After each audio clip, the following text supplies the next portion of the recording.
What's going on, everybody? It's Sean, joined by my beautiful better half, Gina. And today on Reactions to the Classics, we're going to take a look at News of the World by Queen. If it's your first time joining us, we want to thank you so much for stopping by. Here at the channel, we take a look at some of the most classic albums of all time in a track-by-track format. Also do some great live streams and do some live reactions. So if that sounds like something for you, hit that big red subscribe button. Also, take a look at our links down below for our Facebook group and our Patreon group where you can support us. All that to say, let's get into the quick facts, Gina. This is Queen's sixth studio album. It was released in October of 1977. As time has gone on, it's got a little better reviews. Peaked at number 3 in the US, number 4 in the UK, but it has sold an astounding 10 million copies worldwide. Now we got to kind of set the scene. Queen is coming off A Night at the Opera and then A Day at the Races, which the link is down below. We've reviewed all of those up to this point. They're coming off of those. A lot of people slammed A Day at the Races saying it was too close to A Night at the Opera. And also we got punk rock on the scene. It's 1977. Sex Pistols are actually recording their album in Wessex Studios, the same place that Queen is recording this. Queen knows they got to make a change, so they change over to a more hard rock sound. So this definitely has a different sound than the previous two albums. Yeah, and what's interesting is in News of the World, it's less dominated by Mercury and May. Taylor and Deacon both have 2 songs each. Another thing that I found interesting about News of the World was the album cover. It is cover art from a science fiction artist, Frank Kelly Frias, and Queen saw his book cover, his art, science fiction art, on Astounding Science Fiction, and they got him, and he had never even heard of Queen, actually. Which is crazy. Yeah, he was a classical music person, and so he didn't know anything about them, and so he used that same robot on the cover of the Queen album. Originally it was holding a pilot, a bloody pilot, and so in this version it's holding a depiction of Mercury and May, and they're bloody in his hand, and then Deacon and Taylor are falling lifeless to the ground. So wow, look at Gina bringing the heat. I didn't even know what the album cover was about. In all my research, I didn't even go into it. So thank you so much for that. See, that's why she's my better half. Now we're going to jump right into this album. The first song, We Will Rock You. Gina, I will say that there's very few albums I've come across in this journey where the first 2 songs are this famous. Yeah. So We Will Rock You is only 2 minutes and 1 second long. It's number 330 in the Rolling Stones top 500 songs of all time. Now for me, and I know I'm going to get some heat in the comments below, We Will Rock You, and it's brilliant. I'll kind of tell you the story in a minute of how it came about. It's brilliant what they did with it, but to me it's their Beatles version of Yellow Submarine, right? It's not a bad song, but it's nothing special, but it's iconic, and in its own way it was incredibly brilliant. And this one was written by May. The thing that's cool about that, it's basically just all stomping and clapping. It is. And the way this came about is they wanted to come up with something that the audience could sing along to. And on the tour for A Day at the Races, they left the stage at an arena and they were being not only clapped back on for the encore, but the crowd actually sang You'll Never Walk Alone. And it was such a powerful experience for them. They tried to create something purposely that the crowd could sing with them. And they did a brilliant job, probably the best job of any song I can think of. That's just boom, everybody knows what it is. Well, in addition to you saying that, you think you're going to get barbecued for feeling that way, but I actually put on my notes that it's a very overdone song, and it's not even like my favorite on the album, just because I think it is so overdone. Yeah, and it's not their fault, but I mean, it's kind of what they wanted though, right? They kind of picked their poison. I want this to be, and the song itself, it's about a guy named... It's catchy, oh, it's way catchy. You hear 1 second of it and you know what it is, and there's very few songs in music history that are that way. It's about Buddy, takes us through his life in 3 verses. I think one thing that does help this song is I think Mercury sings with almost a controlled anger. I think it gives him a chance to, we know Freddie loved to pose on the stage. I can see him in my mind out there rocking this thing out. All right, and actually this song is typically played consecutively with our next song, We Are the Champions. Yes, it is. It was released as a worldwide single together. We Are the Champions is written by Mercury. It went to number 2 in the UK, 4 in the US, and in 2011, a team of scientists, I don't know, I guess they had a lot of time on their hands, called this the catchiest tune ever written in rock music history. I don't know what the parameters were for that. I won't argue it too much. Musically, it's based on Mercury's piano part with Taylor and Deacon providing a drums and bass guitar backing. May overdubbed some of his guitars, initially subtle, but building to that solo that's played simultaneously with the last chorus. According to Mercury, it had already been written in 1975, but they didn't put it on until this album in 77. Now, you know know that I love a good ballad. You do, Gina. If you don't know that by now about me, I do. I like a good ballad, and this is a power ballad. And the way that they're played consecutively, I feel like We Will Rock You is like the world's going to just kick you when you're down, and then you rise up. We are the champions. So it's like overcoming all of that. And this one, to me, even though it's really well known, and I feel like it's played a lot too, but it doesn't affect me the way We Will Rock You. Yeah. I feel like this one, to me, doesn't seem as overdone. No, I agree, and I think that this is a fantastic song. Musically, it's put together tremendously. Interesting story about this. Queen talks about when Mercury brought this song to them, they listened to it and they said, hey, even for us, man, this is a little bit too arrogant. But Mercury knew that people would love singing along to it, and they surely did in 1977, and they surely do now at almost 2020. That brings us to our next track, Sheer Heart Attack. It was written in 1974. It's supposed to be the title to that album that you and our son Trey have already reviewed. Once again, check out the link below for our Queen reviews. It was very wise for them, Gina, to leave this song off because I am not a big fan of this song. This was one of my least favorite on the album. Both of my least favorites were written by Taylor. I don't know what that really says. I don't think he's a terrible songwriter, but No, I guess and of the four, he's my least favorite.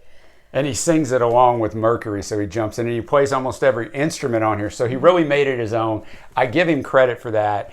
It did not grow on me. There's good instrumentation. There's a very good guitar riff, as you get in a lot of Queen songs. But for me, this one was a bit forgettable. Well, and there was a part towards the last, 20 seconds or so that got really screechy. I don't know what musical instrument was playing, but it was just screechy. You just knew you didn't want to hear it again, right? Yeah, I didn't care for it. Agreed. One of the things that was interesting about this track, even though I didn't really care for it, was that the first few lines was a takeoff of I Saw Her Standing There. Yes, it was by the Beatles, and I thought that was interesting for them all to pull it into this song, but that just shows you the vast influence of the lads from Liverpool. That brings us to All Dead, All Dead. And this one was an odd one. It was written by May about his childhood pet, a cat that he had lost. I actually like this song. I know that you didn't really care for it. I mean, it's fine. He also sings it, plays the piano. Mercury backs him up on it. Yeah, I just thought, and he also said later on it could be also about a few of his friends dying, but that first traumatic experience, and I think those of us that have had pets, I understand that, the traumatic experience of losing an animal when you're young or even when you're our age, but for me, it was fine. That brings us to Spread Your Wings. It was written by Deacon. It's a ballad. It features Mercury on the piano and the vocals. The lyrics basically describe a troubled young man, Sammy, who works at the Emerald Bar sweeping the floor. The narrator of the song encourages Sammy to pursue his dreams, telling him to spread your wings and fly away. It's the only Queen single ever released in the UK without backing vocals, which obviously that's one of the trademarks, the harmonies, the backing vocals of Queen. I thought it was an interesting song. Also, at the end of it, the owner of the Emerald Bar tells him, you can't do anything, Sammy. You need to just stay here and be happy, which is kind of a commentary on a lot of the stuff that Queen went through, and Mercury himself with his parents discouraging his singing career of just stay where you are and be happy, but spread your wings, go give it a shot, life's too short. And I actually really enjoyed this song. It was one of my favorites. I thought it was good. And that takes us to Fight from the Inside. This is the second song written and sung by Taylor, who in addition to the drums also plays rhythm and bass guitar. It's okay for me. The riff is good. Otherwise, it's pretty forgettable. Yeah, this was my other Nothing against Taylor, right? It just happens to fall that way. This is not anything that I was going to hit replay on. That starts a B-side with Get Down, Make Love, written by Mercury, sung by Mercury. It's among, the title's going to tell you, it's among the most sexual songs in all of Queen's catalog. It has an interesting synthesizer sound, but that's not what it is. No, it's not. It's May's Red Special, actually. Yeah, and once you know that, listen to it again. It's pretty remarkable. For me, it's okay. It's a little catchy. It's got a very strange musical interlude in there that I don't know what it is, but I really didn't think it belonged. Oh, yeah. Well, this is the other song, aside from We Are the Champions and We Will Rock You, that I'd heard before. I'd never heard any of the other ones.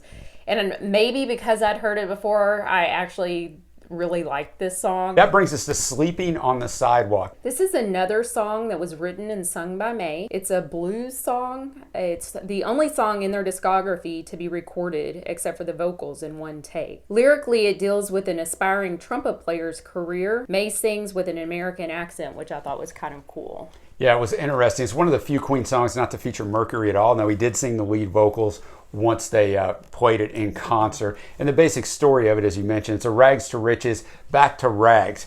He's poor, he makes it big, he ends up right back where he started from, but he's happy because he achieved the fame. And I felt like he just didn't want them to own his soul, basically. Exactly. Is what I got out of it. And you have to wonder, and we know how the record companies were in the 70s just from previous stuff that I've gone over with Pink Floyd, with the Beatles, with Led Zeppelin, with everybody. The record companies tried to own you, so you got to wonder if this wasn't kind of Queen's feeling manifesting itself. They were real good about giving the old middle finger to the man in their songs, so this They were. could very much be one of those. That's kind of what I was thinking. Well, next up is a song, Who Needs You, which is something, Gina, I would never, ever say to you. Well, I would hope not. You will always need me. I will always need you. This was written by Deacon, who along with May plays a Spanish guitar. And maracas. And maracas. It's an interesting song as well. It definitely has a different sound than anything else. I like on that here. Spanish sound to it. I did too. This one grew on me probably more than any of the others. The basic premise of the song is she walked all over him, and so he's As telling women typically do. Boy, they a lot do. of times. Got to watch yourself, boys. I mean, present company Yeah. excluded, but this was one that I really did enjoy because it did stick out as being different. And essentially, I think he just came to the conclusion she wasn't worth the hassle. She was so pushy and just wasn't even worth it. So who needs you? Exactly. I don't. I've never experienced such a thing. Well, next up is It's Late. It's written by May, and he wrote it in like 3 parts. It's actually called acts on the lyric sheet. The first act, he's with the woman that he loves. The second act, he's with another woman. Not me, I'm just describing the song. The third act, he's back with the woman that he loves. He commented that it's more like a story of your life song. He said, you know, everybody goes through these things. For me, this is a musical journey. The instrumentation is fantastic, and this is my favorite song, not only on this album, but one of the favorite songs that I've come across from Queen. And that brings us to the final track, My Melancholy Blues, written and composed by Mercury. There are no backing vocals or guitars. The song, following in the same vein of their hit Love of My Life, describes a speaker experiencing a sorrowful end, or so it seems, to a night out or a bar patron. Yeah, and it's one of the few songs in the entire catalog not to feature Brian May in any way, shape, or form. This song is okay. This song is more for me like some of their previous stuff. I don't really care for it. I appreciate it for what it is. A very good vocal by Mercury. I can see how people would like it who love this kind of stuff. For me, I wouldn't have ended the album this way. That's what I thought. Especially since they're trying to go a different, like harder rock direction. Very heavy with the piano and vocals. I mean, that's essentially all that it was. And it was all right. Yeah, it's all right. That brings us to our favorite track. For me, We Are the Champions, and obviously It's Late. What about you? We Are the Champions was up there, but also Spread Your Wings. That's also another good pick. So that brings us to our overall score. Now, Gina, this is the 6th Queen album you've done. You've done them all. This is only my 2nd time joining you on it. For me, I like this a little less than the previous one I did, A Day at the Races. I think that this has some high highs, but I also think some of the lows, and there's a lot of middle of the road stuff. I think they're finding their way, right? They've changed their sound totally. So they're trying to find their way that's going to build over the next few albums. So for me, I'm going to give it a 7.75. What about you? Well, I liked it maybe a smidge less than the last one, so I'd probably go an 8.5. Okay, yeah, very good grade. I always grade higher than you on Queen. You know, we got to have those two differing perspectives. So I want to thank all of you guys for joining us. If you liked what you heard here, please hit that big red subscribe button. And until next time, we will see you.